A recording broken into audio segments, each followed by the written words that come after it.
당신의 건강을 플러스하는 시간 TV홈 닥터 더 나은 클리닉. 여러분 안녕하세요, 박소영입니다. 어느 날 갑자기 내 대장 속에 크고 작은 싱크홀이 발생했다면 어떨까요? 대장 속에 생긴 불편한 주머니의 정체, 이번 시간에 속 시원히 풀어보도록 하겠습니다. 선생님 나와주세요.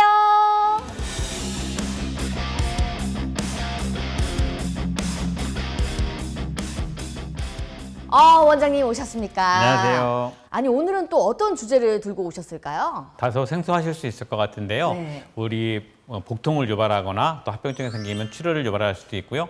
또 응급수술을 요하는 천공을 유발할 수 있는 개실이라는 병에 대해서 말씀드리려고 합니다. 개실이요?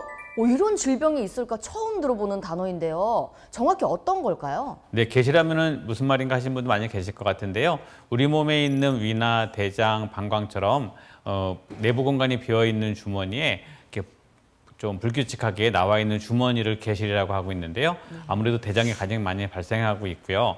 말씀만 들으시면 잘 모르실 것 같은데 여기를 보시면 이렇게 장 안쪽의 그림인데요. 이게 장입니까? 네, 직장을 하는 건데 여기 이렇게 나와 있는 거 보이세요? 네. 이쪽 부분에 튀어나온 거를 개실이라고 이름하고 있습니다. 여기 요 부분을 그렇습니다. 말씀하시는 이렇게 거죠? 대장 안에 밖으로 조그맣게 돌출된 주머니를 개실이라고 하고 있습니다. 이게 모든 분들이 다 있는 건가요? 아니면은 이렇게 질병이 생겼을 때 튀어나오는 건가요? 네, 대장 내시경을 했을 때 10명에 한두 명, 보통 한 16% 정도는 개실이 있다고 하니까 많은 사람이 있다고 보여지고요. 증상이 없을 때는 사실 모르시지만 대장 내시경을 했을 때 발견되고 있어서 이 사람들이 일반적인 사람들에서 10명에 한두 명은 생긴다라고 알고 계시면 되겠습니다. 다행인 거는 한 90% 정도에서는 증상이 없기 때문에 평소엔 모르고 지내시는 경우가 많을 것 같습니다. 증상이 없는 경우가 대다수라고 하는데 네. 어떻게 하면 또 증상이 나타날 수가 있을까요? 증상이 없는 분은 다행인데 이제 증상이 나타나는 경우는 대부분 염증이 생겼을 때 증상이 나타나고요. 증상이라고 하면은 오심이나 구토 같이 일반적인 장 증상도 있고요. 또 이제 장에 있기 때문에 그런 배변 습관에 변화되는 경우도 있을 수 있고, 또 염증이 심해지게 되면 복통도 있고, 어느 경우에 출혈이 되는 경우도 있는데요. 출혈은 이제 잘 눈에 보이지 않을 정도의 미세한 출혈이 있는 경우가 한 4분의 1 되고요. 아주 드문 경우는 또 많은 양의 출혈을 하는 경우도 볼 수가 있습니다. 배변 습관에 변화가 생긴다고 말씀을 또 해주셨잖아요.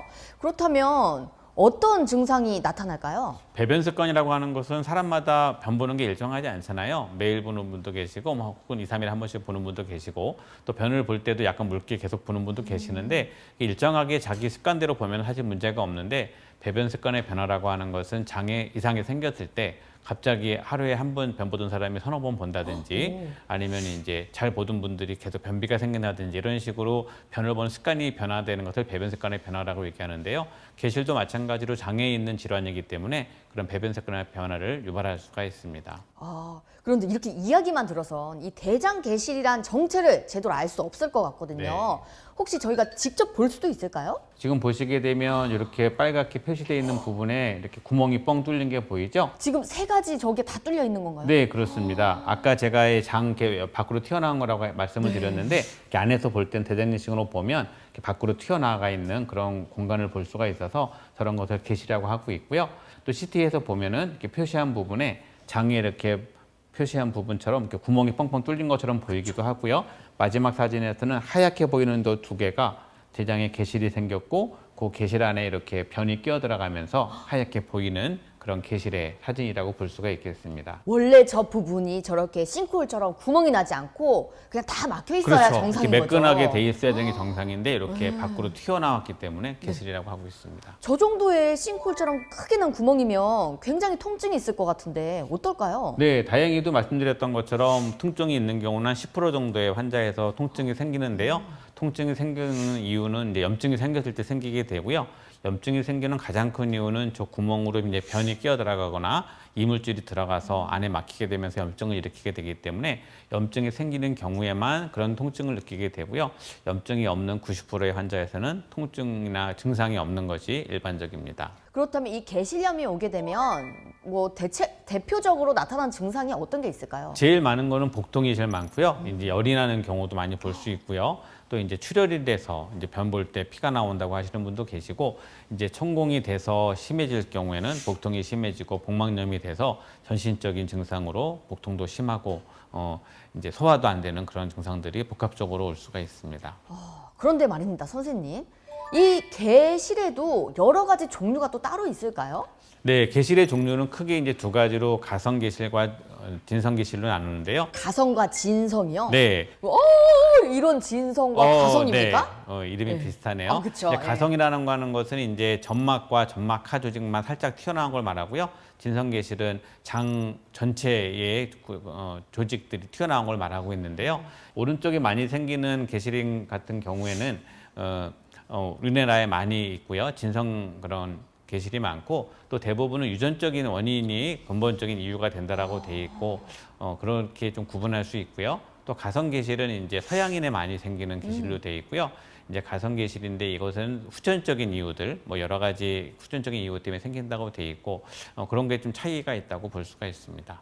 그럼 우리에게 흔한 개실은 진성 개실이라고 볼 수 있겠네요. 네, 그렇습니다. 동양인의 많은 개실이 진성개실이고 또 이제 우측에 많이 생기는 개실이고요. 그래서 우리나라도 근데 식생활이 약간 서구화되면서부터 좌측의 개실도 많이 늘어난 가성개실도 늘어나는 것으로 보고되고 있습니다. 정말 식습관이 굉장히 많은 영향을 끼치고 있네요. 네, 그렇습니다. 그렇다면 이렇게 특히 주의가 필요한 위험군은 어떤 게 있을까요? 아무래도 고령인 분들이 그런 개실이 생기는 발생률이 높아지고 있고요. 그다음에 이제 고단백, 고지방 식사를 하시는 분 등, 그다음에 이제 섬유질을 많이 드시지 않는 분들, 또 비만하신 분들, 그다음에 이제 지역적으로는 서양인이나 그리고 식생활 습관이 서양 쪽에 많이 치우쳐하시는 분들에게 많이 생기는 것을 그분들은 좀 조심하셔야 될 것 같습니다. 이 개실염은 또 고령 환자의 비중이 또 높다는 이야기가 들었는데 왜 그런 걸까요? 아무래도 고령 환자가 되면 그런 장의 운동이 좀 떨어지거든요. 장 운동도 떨어지고 사회적 활동이 덜면서 이제 장의 운동들이 좀 활발하지 않기 때문에 변비에 걸릴 가능성도 늘어나고요. 또 장이 또 약해진 것도 이유가 되고요. 장은 약해지고 변비가 많이 생기다 보니까 장의 압력이 높아지면서 약한 벽을 밀고 나오는 그러한 견실이 유발되는 상황들을 만들 수 있기 때문에 고령 환자에서 개실이 많다고 보고되고 있습니다. 정말 위험하네요. 그렇다면 이 변비 환자에게 더 주의가 필요한 이유는 어떤 게 있을까요? 변비가 있는 환자들은 대부분 장의 압력이 높아져 가지고요.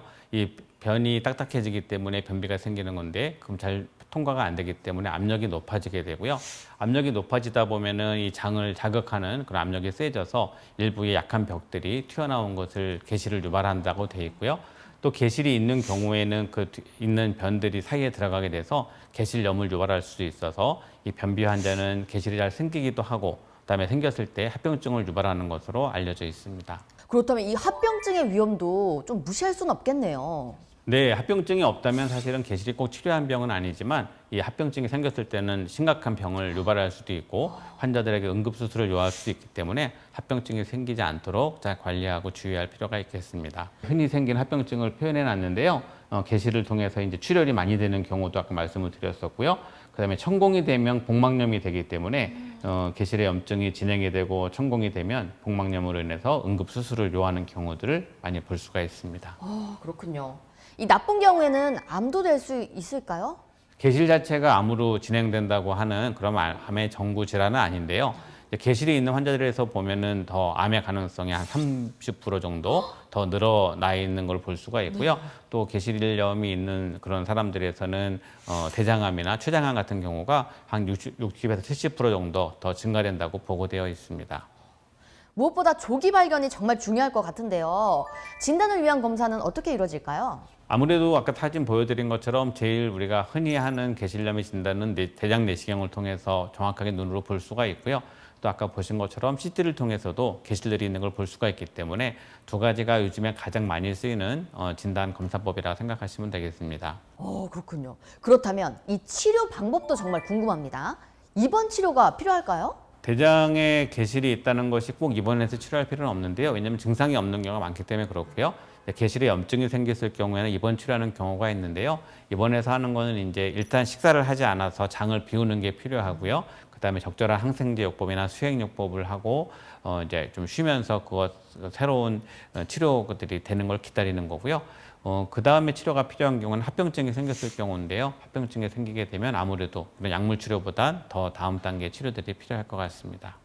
이 특별한 치료가 필요하지 않다는 말씀은 자연 치유가 되는 경우도 있다는 뜻이겠죠? 한 번 생긴 개실이 저절로 없어지진 않기 때문에 자연 치유라고 할 수는 없는데요. 네. 왜냐하면 문제가 일으키지 않는 개실을 뭐 굳이 수술할 필요가 없기 때문에 특별한 치료를 하지 않는다는 의미고요. 개실에 염증이 생기지만 않으면 평생 있어도 문제가 없기 때문에 그래서 꼭 굳이 개실을 없애려고 수술을 한다든지 뭐 약물 치료를 한다든지 그런 건 없다는 말씀입니다. 보다 적극적인 치료가 필요한 경우도 있을까요? 네, 아까 말씀드렸던 약물 치료를 해서 증상이 좋아지면 다행인데요. 그렇게 약물 치료를 했음에도 불구하고 계속 진행이 돼서 천공이 되거나 출혈이 많을 때는 수술을 안 할 수가 없거든요. 그래서 수술을 해서 필요하면 개실 부위를 절제한다든지 아니면 출혈을 막는다든지 등등의 수술적 치료를 하는 경우도 드물지 않게 볼 수가 있습니다. 정말 무엇보다 예방이 중요할 것 같은데요. 어떻게 관리하는 게 제일 좋을까요? 원인에서 말씀드렸던 것처럼 그런 섬유질이 적은 음식을 하게 되면 이제 변비도 많이 유발하게 되고 그것 때문에 개실을 유발할 수 있기 때문에 섬유질이 많은 음식을 먹는 게 중요하거든요. 그래서 옛날에는 뭐 이렇게 섬유질을 어떤 걸 먹는가 많이 고민이 많았지만 요즘은 식품으로도 많이 나오고 이렇게 건강보조식품으로 많이 판매하고 있는 것들을 구매하셔도 되고요. 그래서 섬유질이 많은 식사를 하게 되면 지방도 적고 단백질도 적은 거를 드시면서 변비를 유발하지 않는 게 중요하고요. 뭐 늘 따라다니는 비만하지 않고 그다음에 신선한 과일이나 채소를 많이 먹는 것도 좋은 예방법이라 할 수 있고요. 뭐 적절한 운동을 통해서 장 운동을 유지시켜주는 것도 상당히 중요한 방법이겠습니다. 선생님은 그럼 그 식이섬유 음식 중에 어떤 걸 제일 좋아하시나요? 저는 자연식품으로 곡물을 많이 먹고 있습니다. 역시 대장 속에서 발견된 구멍, 대장 개실 예방과 관리를 위해 무엇보다 평소 식습관이 중요하다는 사실 잊지 마시고요. 꼭 실천하세요. TV홈닥터 더 나은 클리닉 오늘은 여기서 인사드리도록 하겠습니다. 시청해주신 여러분 감사합니다. 원장 선생님 감사합니다. 네, 감사합니다. 선생님 궁금한 게 그 대장 내시경 하기 전에 그 마시는 물 네. 좀 잘 마실 수 있는 꿀팁 있나요? 요즘에는 그 물 마시기 어려운 분들이 있어가지고 이렇게 알약으로 나오기도 하고요. 정말요? 오, 역시 꿀팁. 저도 대장 내시경 1년 뒤에 하러 갑니다. 가시죠. 네.